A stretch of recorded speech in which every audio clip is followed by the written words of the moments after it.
mengevaluasi kompetensi dan tingkat kemahiran personil dalam penentuan kesenjangan personil. Outline 1. Seleksi dan wawancara dilakukan dalam pemilihan anggota tim yang sesuai dengan kriteria jabatan. 2. Anggota baru tim penjualan diberikan informasi dan pembekalan yang akurat sesuai dengan jabatan. 3. Peran, tanggung jawab jabatan, dan standar kinerja dijelaskan kepada setiap anggota tim dengan cermat. 4. Penghargaan atau sanksi dan pengembangan karir dalam organisasi dijelaskan kepada setiap anggota tim. Tujuan 1. Peserta dapat melakukan seleksi dan wawancara dilakukan dalam pemilihan anggota tim yang sesuai dengan kriteria jabatan. 2. Peserta dapat agar anggota baru tim penjualan diberikan informasi dan pembekalan yang akurat sesuai dengan jabatan. 3.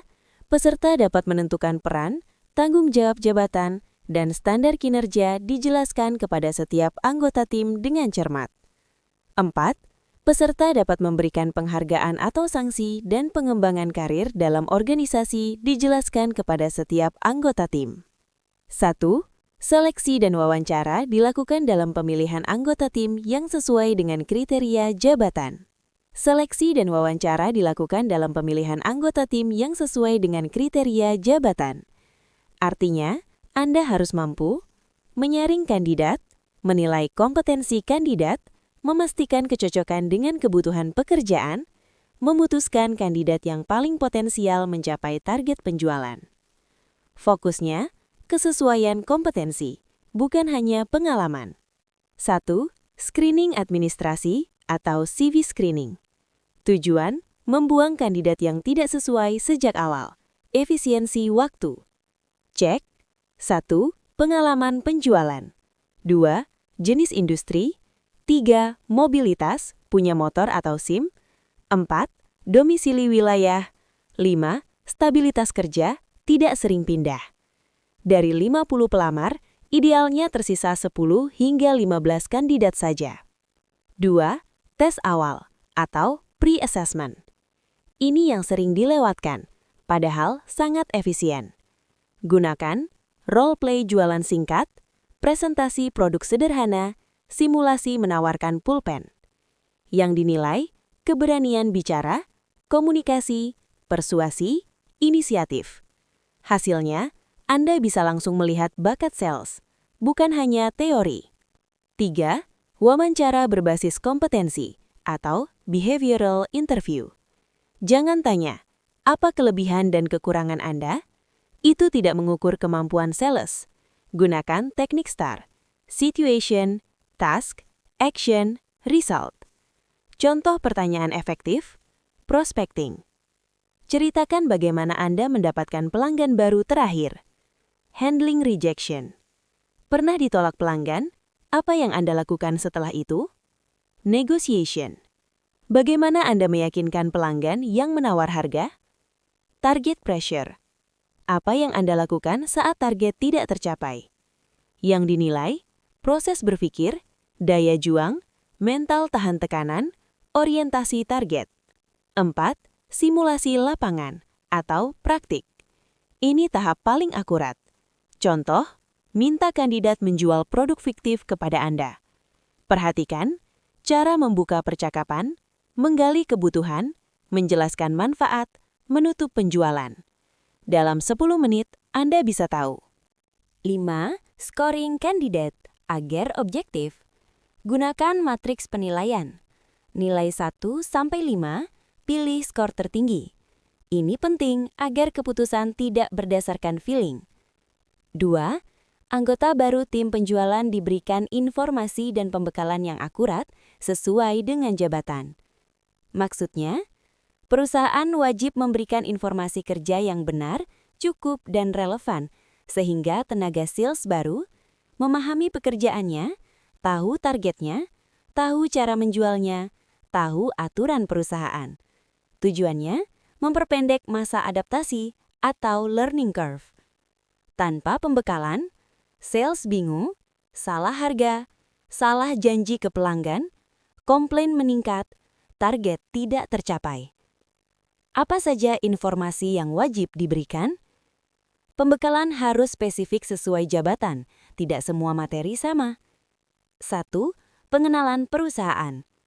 Profil perusahaan, visi dan misi, produk utama, segmen pasar, posisi perusahaan di pasar, agar sales tahu apa yang ia jual dan kepada siapa. 2. Pengetahuan produk atau product knowledge. Ini paling penting, harus mencakup spesifikasi produk, manfaat, bukan hanya fitur, keunggulan dibanding kompetitor, harga dan paket, batas diskon, garansi, FAQ pelanggan. Targetnya, sales mampu menjawab pertanyaan pelanggan tanpa menebak. 3. Proses dan prosedur penjualan atau sales SOP. Wajib dijelaskan. Cara mencari prospek, cara kunjungan, cara membuat penawaran, alur pemesanan, proses pengiriman, penanganan komplain. Ini mencegah sales membuat aturan sendiri. Target dan KPI harus jelas sejak awal. Target omset, jumlah kunjungan, prospek, closing, wilayah kerja. Tanpa ini, sales tidak tahu standar kinerjanya. 5. Administrasi dan tools. Penggunaan CRM atau sales report, format laporan kunjungan, format quotation, database pelanggan, rute wilayah.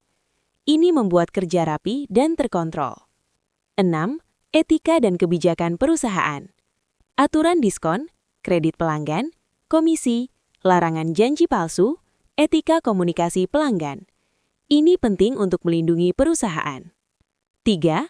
Peserta dapat menentukan peran, tanggung jawab jabatan, dan standar kinerja dijelaskan kepada setiap anggota tim dengan cermat. Peserta dapat menentukan peran, tanggung jawab jabatan, dan standar kinerja dijelaskan kepada setiap anggota tim dengan cermat.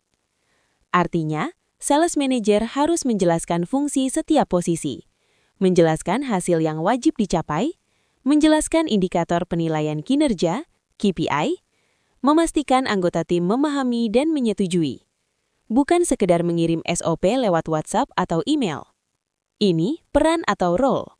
Peran sama dengan fungsi utama posisi dalam tim. Contoh, supervisor mengawasi dan coaching. Sales menghasilkan penjualan, account menjaga pelanggan, admin proses order. Tujuannya, tidak ada kalimat, itu bukan kerjaan saya. 2. Tanggung jawab atau responsibility. Bukan aktivitas tetapi hasil yang harus dicapai. Contoh sales, mencapai target omset, menambah pelanggan baru, menjaga pelanggan aktif, menghindari piutang macet. 3. Standar kinerja, KPI. Ini bagian paling penting. Kinerja sales tidak boleh dinilai subjektif. Harus ada ukuran angka atau measurable. Contoh KPI, omset bulanan, jumlah kunjungan, jumlah prospek, closing rate, repeat order. Tanpa KPI, konflik penilaian pasti terjadi. Contoh KPI, omset bulanan, jumlah kunjungan, jumlah prospek, closing rate, repeat order. Tanpa KPI, konflik penilaian pasti terjadi. Cara menjelaskan, metode yang dinilai kompeten. 1. Performance briefing atau initial meeting. Dilakukan saat awal bekerja, awal periode target, perubahan strategi. Isi pertemuan, wilayah kerja, target, aktivitas harian, aturan kerja. 2. One-on-one meeting. Manajer bertemu masing-masing sales secara individu. Tujuan, memastikan setiap orang benar-benar paham, bukan hanya ikut rapat. Sales mengetahui targetnya berapa, cara menghitungnya, konsekuensi jika tidak tercapai, reward jika tercapai. Ini disebut performance contract. 4. Berikan dokumen tertulis, berupa job description, target sheet, KPI sheet, wilayah kerja, supaya tidak terjadi salah persepsi. 4. Penghargaan atau sanksi dan pengembangan karir dalam organisasi dijelaskan kepada setiap anggota tim. 1. Prinsip utama. Yang harus dipahami dulu, sales tidak cukup diberi target. Sales harus diberi sistem konsekuensi, consequence management. Konsekuensi terdiri dari 3 komponen. 1. Reward atau penghargaan. 2. Punishment atau sanksi. 3. Career path atau masa depan. Jika salah satu tidak jelas, motivasi turun, performa tidak stabil. 2. Apa yang harus dijelaskan ke anggota tim? Setiap anggota tim wajib menerima dokumen plus penjelasan lisan tentang A. Skema penghargaan, reward system. Harus terukur dan transparan, bukan keputusan atasan semata. Contoh komponen reward. Contoh struktur yang sehat. 80-90% target, komisi standar. 100% target, bonus. 120% target, bonus tambahan. 150% target, reward khusus, trip atau kenaikan grade. Kenapa ini penting? Karena sales bekerja berbasis dopamine reward loop. Tanpa reward sistematis, performa tidak konsisten. B. Sanksi atau punishment atau corrective action. Bukan hukuman, tetapi kontrol kinerja. Harus berbasis indikator kerja KPI, bukan perasuan atasan. Contoh KPI sales, aktivitas kunjungan, prospecting, follow-up, pipeline, closing ratio, pelaporan CRM. Contoh tahapan sanksi yang profesional. Ini penting karena sales butuh batasan. Tanpa batasan, disiplin turun.